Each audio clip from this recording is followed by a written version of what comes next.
Oxford Nanopore is developing nanopore sensing technologies for the analysis of biological molecules. In Oxford Nanopore systems, the nanopore is inserted into an electrically resistant membrane created from synthetic polymers. A potential is applied across the membrane, resulting in a current flowing only through the aperture of this nanopore. Single molecules that enter the nanopore cause characteristic disruptions in the current. By measuring that disruption, the molecule can be identified. The MinION is a small, portable device designed to analyze single molecules such as DNA, RNA, and proteins. It uses nanopores to perform these direct electronic analyses. Inside the MinION device is a flow cell. This includes the sensor chip, which contains an array of wells, each one of which is an individually addressable electronic channel. Nanopores are built into a membrane lying across the wells, and it is here that the single molecules are analysed using nanopores. One application where Oxford Nanopore's technology is addressing traditional constraints is DNA sequencing. For example, the MinION may offer advantages in read length, runtime, and analysis of native DNA. This animation shows you what will happen to your DNA library as it is introduced to the MinION. The library is added to the port where it flows over the top of the sensor chip. This sensor chip contains thousands of wells, each of which is a single electronic channel. Over the top of these wells lies a membrane which comes pre-prepared with nanopores embedded in it. Each nanopore creates a channel in the membrane. The MinION records current passing through nanopores and individual wells. Connected to the sensor chip is an application-specific integrated circuit, an ASIC. This is where the signal processing and control happens. The DNA library that has been added to the MinION has been mixed with copies of a processive enzyme. As the DNA enzyme complexes approach the nanopore, the single-stranded DNA is pulled through the aperture of this nanopore. As each one passes through, it creates characteristic modulations in the current that can be used to determine the order of bases on that strand. The workflow for a MinION sequencing experiment is straightforward. Firstly, the MinION is connected to the laptop through the USB 3 cable. The user then launches the Mino software that will run the MinION, and after performing a calibration and quality control procedure, the MinION is ready for the sequencing library.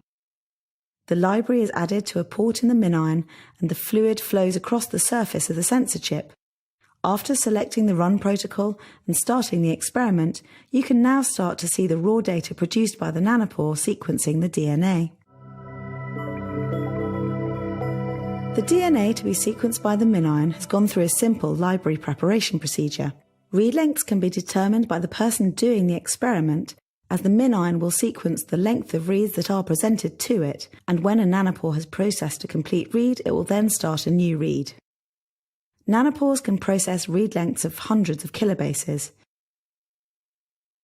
The nanopore signal is measured by an ASIC in the flow cell and processed by the Mino software. Mino controls the MinION. It carries out several core data tasks and can be used to change experimental workflows or parameters. It provides the user with real-time feedback of key sequencing metrics, such as read lengths and number of events, allowing the user to decide how long to run an experiment.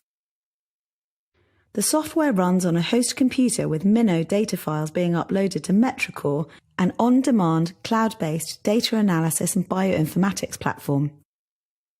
Results of these analyses are then provided back to the user as the experiment progresses.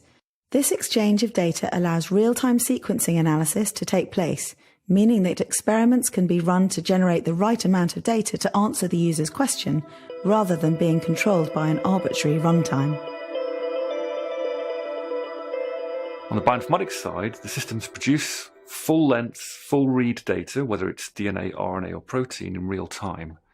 And that means you can treat those data bioinformatically in real time as the machine runs. Now, running bioinformatics in real time has a number of advantages. The obvious one is it reduces the compute cost and the management overhead, but it also means you can look for things in real time.